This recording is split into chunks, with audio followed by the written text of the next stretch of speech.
ಕೇಂದ್ರ ಗೃಹ ಸಚಿವ ಅಮಿತ್ ಶಾ ನಾಳೆ ದೆಹಲಿಯಲ್ಲಿ ಭೂಬಂದರು ನಿರ್ವಹಣಾ ವ್ಯವಸ್ಥೆಗೆ ಚಾಲನೆ ನೀಡಲಿದ್ದಾರೆ. ಇದು ಭೂಬಂದರುಗಳಾದ್ಯಂತ ಕಾರ್ಯಾಚರಣೆಗಳನ್ನು ಏಕೀಕೃತ ವ್ಯವಸ್ಥೆಯಲ್ಲಿ ಸಂಯೋಜಿಸಲು ವಿನ್ಯಾಸಗೊಳಿಸಲಾದ ಡಿಜಿಟಲ್ ವೇದಿಕೆಯಾಗಿದೆ.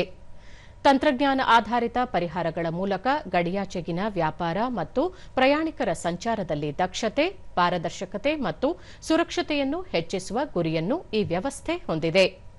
2047ರ ವೇಳೆಗೆ ವ್ಯಾಪಾರ ಸೌಲಭ್ಯ, ಸಂಪರ್ಕ, ರಾಷ್ಟ್ರೀಯ ಭದ್ರತೆ ಮತ್ತು ವಿಕಸಿತ ಭಾರತದ ದೃಷ್ಟಿಕೋನವನ್ನು ಬಲಪಡಿಸುವ ಗುರಿಯೊಂದಿಗೆ ಭೂಬಂದರು ನಿರ್ವಹಣಾ ವ್ಯವಸ್ಥೆಯು ಬಹುದೊಡ್ಡ ಕೊಡುಗೆ ನೀಡಲಿದೆ.